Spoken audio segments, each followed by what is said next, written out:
حضرت امام جعفر صادق آپ نے اپنے صاحبزادے حضرت امام موسیٰ کاظم رضی اللہ تعالی عنہ کو جو وصیت فرمائی اس میں ہماری پوری زندگی کا ہی نصاب ہے۔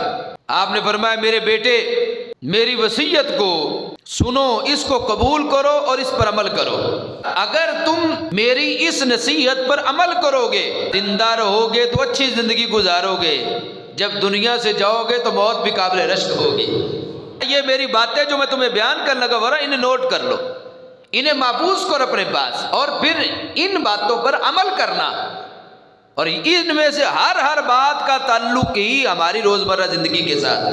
حضرت امام جعفر صادق رضی اللہ تعالیٰ فرمانے لگے مالدار وہ ہے جو اللہ کی تقسیم پہ راضی ہے۔ کتنی جامع بات ہے، مالدار وہ ہے جو اللہ کی تقسیم پہ راضی ہے، جو دوسرے کے مال پر نظر رکھے اس کی کبھی بھی غربت نہیں جاتی۔ حدیث شریف میں ہے کہ ہمارے آقا علیہ السلام نے فرمایا اپنے سے اوپر والے کو نہ دیکھو، اپنے سے نیچے والے کو دیکھو، کہ نیچے والے کو دیکھیں گے تو دل میں شکر کا جذبہ پیدا ہوگا، اے اللہ تیرا شکر ہے کہ تو نے مجھے اسے تو زیادہ دیا، اور دل میں ایک اطمینان ہوگا کہ میں تو کتنا اچھا ہوں۔ یہاں تو دنیا میں ایسے لوگ بھی پائے جاتے ہیں جن کے پاس وہ بھی نہیں جو رب نے مجھے دیا، اور اگر بندہ اپنے سے اوپر والے کو دیکھے گا تو حرص میں اضافہ ہوگا۔ تو اس لیے کہ حضرت امام جعفر صادق رضی اللہ تعالی عنہ فرمانے لگے اے میرے بیٹے جو اللہ کی تقسیم پر راضی ہو جائے وہ مالدار ہے، اور جو دوسرے کے مال پہ نظر رکھے اس کی کبھی بھی غربت نہیں ختم ہو سکتی۔ پھر فرمایا اپنی غلطی کو چھوٹا سمجھنے والا دوسرے کی غلطی کو بڑا سمجھتا ہے، اور اپنی غلطی کو بڑا سمجھنے والا دوسرے غلطی کو چھوٹا سمجھتا ہے۔ معاشرے کے برائیوں میں سے ایک برائی یہ بھی ہے، ہمیں اپنی غلطی تو بڑی چھوٹی محسوس ہوتی ہے اور دوسرے کی بہت بڑی محسوس ہوتی ہے۔ اس لیے ہم میں سے ہر بندہ یہ چاہتا ہے کہ دوسرے کی اصلاح ہو جائے، اپنی اصلاح کوئی بھی نہیں چاہتا۔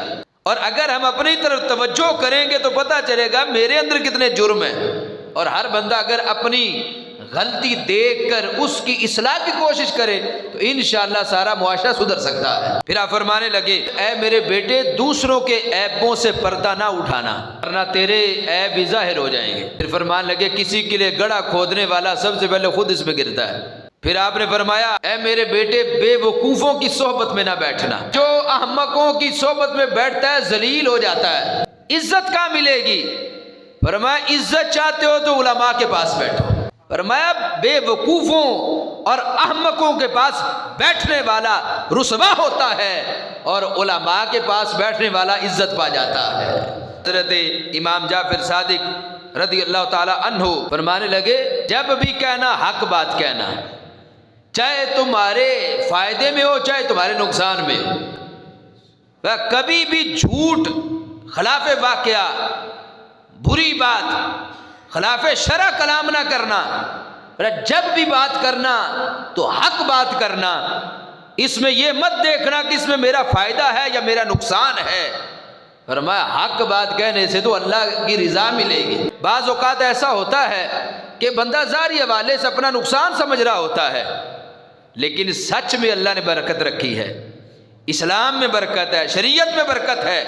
تو امام جعفر صادق فرماتے ہیں بیٹا جب کلام کرنا حق کے ساتھ کرنا، چاہے تمہارا اس میں نقصان ہو چاہے فائدہ ہو، کیونکہ دنیا کے نہ نفع کی کوئی حیثیت ہے نہ دنیا کے نقصان کی کوئی حیثیت ہے، اصل یہ ہے کہ اللہ راضی ہو جائے، اللہ کے رسول صلی اللہ علیہ وسلم راضی ہو جائے۔ پھر حضرت امام جعفر صادق رضی اللہ تعالیٰ فرمانے لگے میرے بیٹے کتاب اللہ کی تلاوت کرنا، سلام کو عام کرنا، نیکی کا حکم دینا، برائی سے منع کرنا، امر بالمعروف نہی عن المنکر۔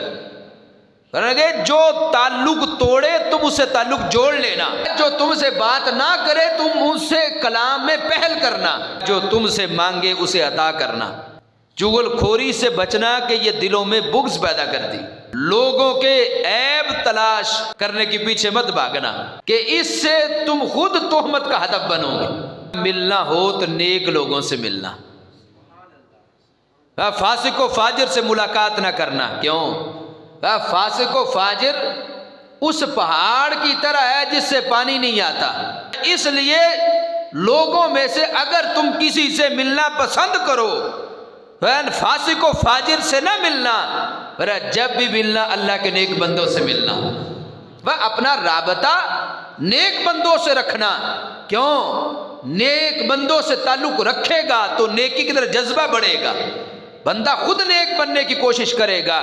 کسی کے فاسق و فاجر کے ساتھ تعلقات رکھے گا تو اس بندے کے اندر گناہ کا جذبہ پیدا ہوگا۔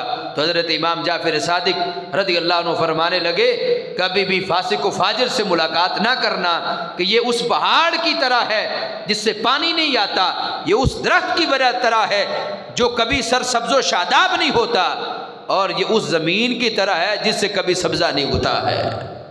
تو یہ نصیحت حضرت امام جعفر صادق رضی اللہ تعالی عنہ نے اپنے بیٹے حضرت امام موسیٰ کاظم رضی اللہ تعالیٰ عنہ سے کی۔